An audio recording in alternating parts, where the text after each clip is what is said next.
मैं हूं सैयद अखिल, आप देख रहे हैं मेरे साथ परभनी आज तक। चलते हैं आज की सबसे बड़ी और ख़ास खबर की तरफ। कुछ लोग ऐसे भी होते हैं जो लोग अपने ज़िंदगी में कामयाब हो जाते हैं, और कुछ लोग ऐसे भी होते हैं वेल क्वालिफाइड होते हैं, लेकिन उनके किस्मत में अल्लाह तबारक व तआला ने कामयाबी नहीं लिखी होती है। उन लोगों में से परभनी शहर के मास्टर कैफ़े के मालिक सैयद अब्दुल गफ़ार मास्टर, ये भी एक ऐसे ही कामयाब शख्स है जिन्होंने अपने जीवन पर आधारित नसीहत इस किताब का प्रकाशन किया है, इस किताब को लिखा है। आइए जानते हैं सैयद गफ़ार मास्टर साहब से उनके ज़िंदगी में किस तरह की उथल पुथल मची थी और किस तरह से उन्होंने अपने ज़िंदगी में अपना बचपन किस तरह से गुजारा, जवानी में जब पुलिस में लगे तो किस तरह की जद्दोजहद उन्होंने की, पुलिस डिपार्टमेंट में रहने के बाद किस तरह का काम किया और उन्होंने नौकरी क्यों छोड़ी, और आज कामयाबी की शिखर पर जो पहुँचे हैं किस तरह से उन्होंने अपनी ज़िंदगी में कामयाबी हासिल की है। उनकी ज़बानी उन्होंने किस तरह से किताब लिखी और अपने जीवन में जिन लोगों को पाया किस तरह की कामयाबी उन्होंने हासिल की है, उन्हीं की ज़बानी जानते हैं। हमारे सहयोगी परभनी महानगर के संपादक शेख इफ्तिखार साहब, इन्होंने उनसे मुलाकात की और पूछताछ की। आइए जानते हैं किस तरह की मालूमात दी सैयद गफ़ार मास्टर साहब इन्होंने। मिर्ज़ा मेस, सूबेदार नगर, डिपो के पास, परभणी। अगर आप परभणी शहर में रहते हैं और घर के खाने का लुत्फ़ लेना है तो संपर्क ज़रूर करें। मिर्ज़ा मेस, सूबेदार नगर, डिपो के पास, परभणी। घर पहुंच सेवा खाने के टिफ़िन के लिए ज़रूर संपर्क करें। मोबाइल क्रमांक 8830266947। आज हमारे साथ परभनी की जानी मानी शख्सियत मास्टर गफ़ार साहब, जिन शख्सियत की मुलाकात लेने आए हुए हैं वो ऐसी शख्सियत है जिसकी तारीफ़ के लिए कोई मोहताज की ज़रूरत नहीं है। और ये बात आपको मैं बताता चलूँ कि उन्होंने अपने ज़िंदगी पर बचपन से लेकर आज तक की जो उनके साथ घटनाएं हुई है, किसी भी पहलू से, बचपन में, जवानी में और आदमी बुढ़ापे में आने के बाद क्या हालत होती है, इस मामले को लेकर उन्होंने एक अपनी किताब छपाई है, नसीहत। ये नसीहत किताब के बारे में आज उनसे हम जानने के लिए आए हुए हैं। शुक्रिया। आज आपकी जो कल्पना आई है, ये नसीहत, इस किताब, ये किस तरह से आपके जहन में आया कि भाई किताब छपाई जाए? कौन से ऐसे आपको जो तो घटनाएं ने चोट पहुंचाई, या फिर आपको ऐसा किस महसूस हुआ कि भाई आज आने वाली पीढ़ी ये जो है तो किस तरह से रास्ते पे गुजर रही है, ये देखते हुए आपने जो किताब, जो नसीहत यानी कि सब चीज़ों में आ गई, पैदा होने से लेकर तो बुढ़ापे के आखिरी सीढ़ी तक, जिसमें माँ बाप के हुकूक, भाई के, दोस्तों के, सभी का इसमें आया हुआ है। ये आपकी कैसे कल्पना है आपके दिन? ये असल में तो मेरे टोटल हादसों के ऊपर मुझे परेशानियाँ ये आए, इसके ऊपर से तो ऐसा नहीं है, लेकिन मेरी जो स्टडी है, मेरे साथ जो हुआ है अच्छे बुरे ज़िंदगी में, पूरे लाइफ में, इस लाइफ में मैंने बखूबी हर चीज़ को बारीकी से ध्यान में रखा और हर वक्त मुसीबतें, परेशानियों को पूरी ताकत से लड़ा और ये जानने की कोशिश करा कि ऊपर वाला उन्हीं को मुसीबतें, तकलीफ़ें, परेशानियां देता जिनको सही रास्ते बताना चाहता। तो मैंने बचपन से लेकर आखिरी बुढ़ापे तक जो स्टडी किया, जो सोचा, जो मुझ पे गुजरी, जो समाज पे गुजरी, जो लोगों पे गुजरी, इनके माध्यम से मैंने जो दिमाग में बिठाकर जो ये किताब लिखी है, ये किताब में माँ के पेट में जब बच्चा पलता है, बनता है, जब माँ ने क्या करना चाहिए और कैसा रहना चाहिए कि बच्चा आगे चलकर अच्छा बन सके, क्योंकि जब बच्चा बनता है तभी सब कुछ उसकी लाइफ लिखी जाती है। और हम बच्चा जब दुनिया में आता है तो उसके बाद से लेकर जब बच्चा दुनिया में आता है तो हमारे ये जिस्म के साथ साथ जितने पार्ट्स है उतने पार्ट्स हमारे बाहर के भी है, खुशी, गम, परेशानी, लेना देना, ये सब हमारे साथ पैदा होते हैं। हमारा हाथ कट गया जल्दी अच्छा होता, लेकिन हमारे बाहर की परेशानी जो है वो हम पर आई तो जल्दी अच्छी नहीं होती। ये माध्यम के हिसाब से मैंने इस किताब को पूरी ज़िंदगी के बारे में, यानी कि हमारे जवानी में जो गलतियां होते तो वो गलतियां हमारे कैसे होते, हमारे बुढ़ापे में गलतियां होते हैं तो वो कैसे होते, बचपन में गलतियां होती तो कैसे होते, हर उम्र में हमने कैसे रहना चाहिए, क्योंकि इंसान दुनिया में सिर्फ 40 साल के वास्ते आता है। हमारी उम्र असल 40 साल है, क्योंकि हमारा ये 70, 80, 90 साल दुनिया में है, ज़िंदा रहने के है, लेकिन हमको असल में 40 साल ही दिए गए। इसीलिए ऐसा है कि जब हमको ज़िंदगी कैसे जीना है, कैसे बनाना है, कैसे गुजारना है, कैसे पैसे कमाना है, कैसे बाल बच्चे पैदा करना है, कमाना है, ये सीखने के लिए हमको बचपन से तो 20 साल लगते। जब शादी के बाद से हमारा सही कामयाबी का ये सही उम्र शुरू होती है, तो 20 साल से तो 60 साल तक, और 60 साल आते आते हमारा बुढ़ापा आराम से गुज़र जाए, हमें कोई कुछ न बोले, हमारे बलबूते पे गुज़र जाए, ये तैयारी करने के लिए हमारे को आगे का ये तैयारी करने के लिए रहता है। इसलिए हमारी असल उम्र 40 साल है। ये 40 साल उम्र के वास्ते हमने ये 24 घंटे हमको रोज़ मिलते हैं। 24 घंटे हमने कैसे गुजारना, और हर चीज़ के बारे में कितनी फितरत है की आदतें रहती, सलाहियतें कितनी है, और सब चीज़ों के बारे में हर उम्र में।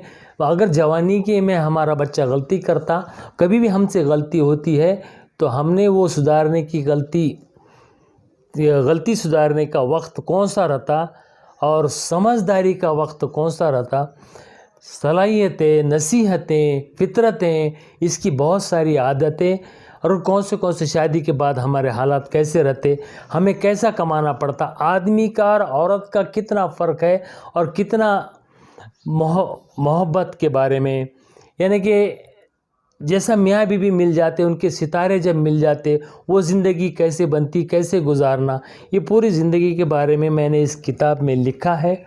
और ये किताब मैं लोगों को समर्पित कर रहा हूँ। ये किताब घर में अगर रहना बहुत ज़रूरी है, क्योंकि कभी भी कौन सी भी मुसीबतें आए, कोई भी बात का हमें मुश्किलों का सामना करना पड़े, तो ये किताब में उसका हल लिखा है, वो पढ़कर उसको हल किया जा सकता है।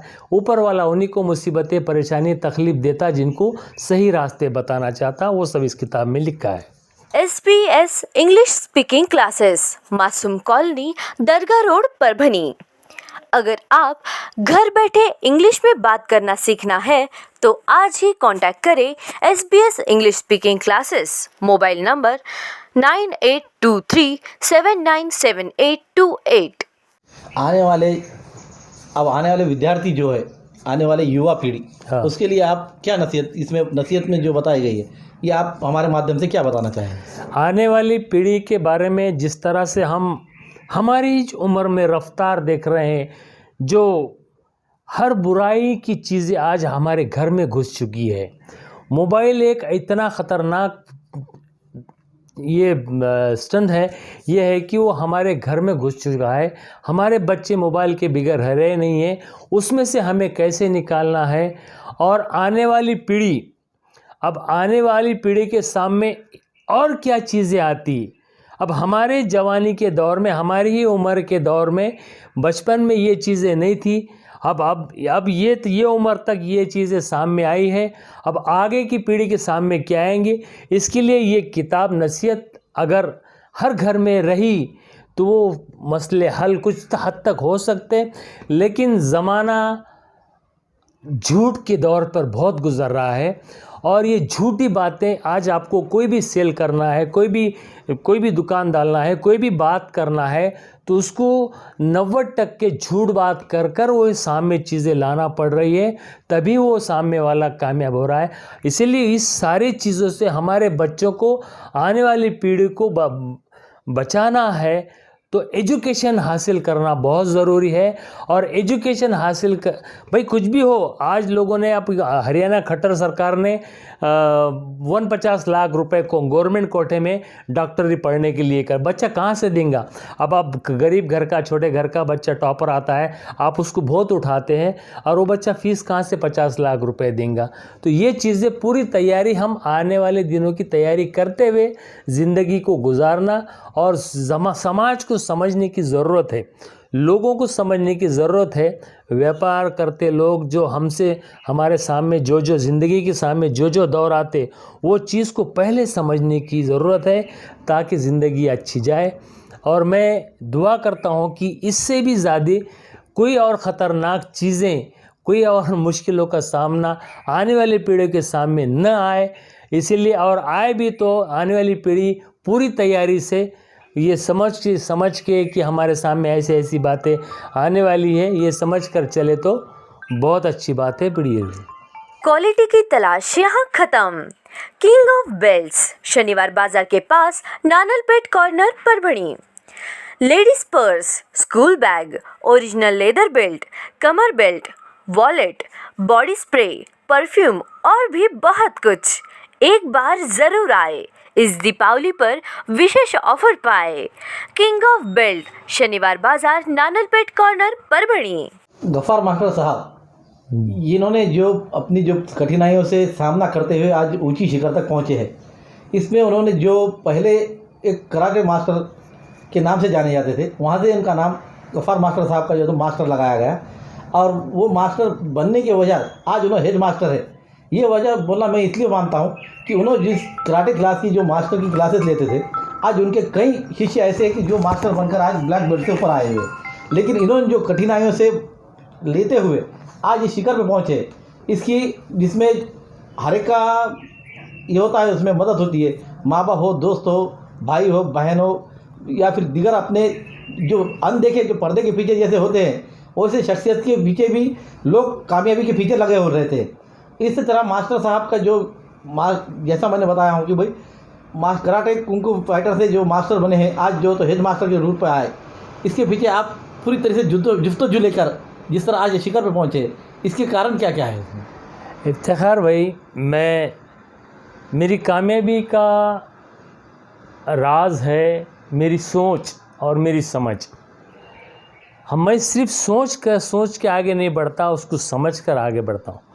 लेकिन कैसा है, ज़िंदगी में जो हालात मेरे साथ आए, जो परेशानियाँ आए, मुसीबतें आए, और उसमें से जो मैं निकला, और मैंने कभी भी मुश्किलों में से रास्ता ढूंढा, और जहाँ तकलीफ़ होती, जहाँ मुसीबत आती, वहीं रास्ता रहता, हमको समझ में नहीं आता।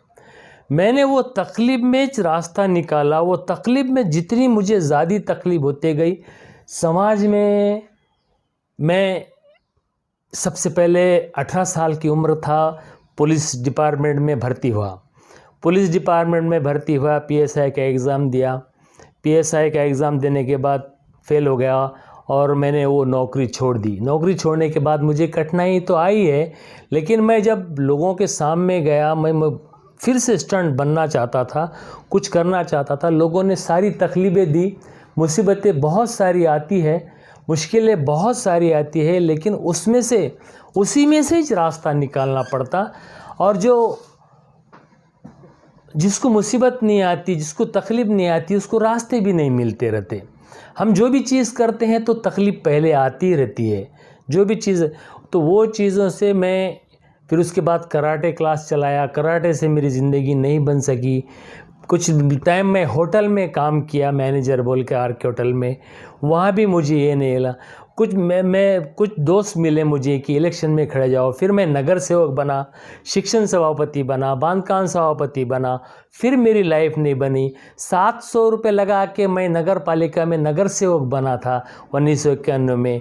और 1996 में जब मुझे बहुत जस्तजू हुआ था, मैं अब चुन के चाहना, तो मैंने पूरा 2.5 लाख रुपए लगा के घर के पूरे जेवरात बेचकर लड़ा, तो गिर गया। उसके बाद मेरे पास कुछ नहीं बचा। तो मेरे सामने 100% हर चीज़ में तकलीफ़ें ही थी, मुसीबतें थी, पूरी तरह मुसीबतें थी। तो मैंने अब रास्ता निकालने की कोशिश करा। ऊपर वाले ने मेरे तकलीफ़ों को समझते हुए मुझे कुछ रास्ते मेरे सामने दिए। मैंने एक रास्ता चुना। वो रास्ते में मुझे प्लॉटिंग करने की थी। और जब मैंने प्लॉटिंग शुरू किया तो मेरे पास एक पैसा भी नहीं था। मैंने कामगारों से पैसे लिया, कामगारों ने मुझे पैसे दिए 5,000 रुपये। उससे मैंने ज़मीन लिया, और ज़मीन लेने में मैं जब बयाना दिया उसके बाद वहाँ से पैसे जमा हो गए, मैंने लोगों को पैसे दिया और बाद में वो पैसे मेरे पास ज़्यादा पैसे आए तो उससे मैंने फिर प्राइवेट बिजनेस शुरू किया मेरा, और बहुत सारे जगह प्लॉट के 52 गाँवों को मैंने प्लॉटिंग बाद में खुद किया और ख़ुद करके खुद ये पूरा प्रॉपर्टी कमा के पूरी करके। तो मुसीबतें बहुत सारी आई, तकलीफ़ें बहुत सारी आए, लेकिन मेरे में हारने की हिम्मत नहीं थी। जहाँ तकलीफ़ आती थी वहाँ मैं डबल काम करता था, जहाँ मुसीबत आती थी वहाँ मैं 100% वहाँ आ जाता था और काम करता था। तो ये तकलीफ़ों में से मैंने रास्ते निकाला, और हर रास्ता, कोई भी रास्ता तकलीफ़ों में से ही निकलता है, ये मैं संदेश देना चाहता हूँ लोगों को। जिस तरह हमारे पास एजुकेशन में मरहूम रशीद इंजीनियर साहब, इन्होंने पूरे मराठवाड़े में अपना एजुकेशन का जाल फैलाया हुआ है, उसी तरह मास्टर साहब ने मास्टर कामगार संगठन के नाम से इस पहलू को लेकर इन्होंने पूरे मराठवाड़े में जाल फैलाया हुआ है। जिस तरह के कामगार संगठनों के तहत कामगार जुड़े हुए हैं पूरे मराठवाड़े में, और समूचे मराठवाड़े में आपके प्लॉटिंग का हर जगह मास्टर बिल्डर ये तो मशहूर हुआ है। ये मैं परभनी के अंदर मैं अपने आप को स्टडी में ये मानता हूँ कि मराठवाड़े में एजुकेशन में मरहूम रशीद इंजीनियर साहब के बाद कोई मराठवाड़े में अगर से शख्सियत बनी है प्लॉटिंग, जिसमें आपको ये बताता चलूँ दर्शकों को कि भाई जिस तरह एजुकेशन में मरहूम रशीद इंजीनियर रहे, उस तरह प्लॉटिंग में मास्टर बिल्डर, यही पूरे मराठवाड़े के समूचे मराठवाड़े में एक शख्सियत रही।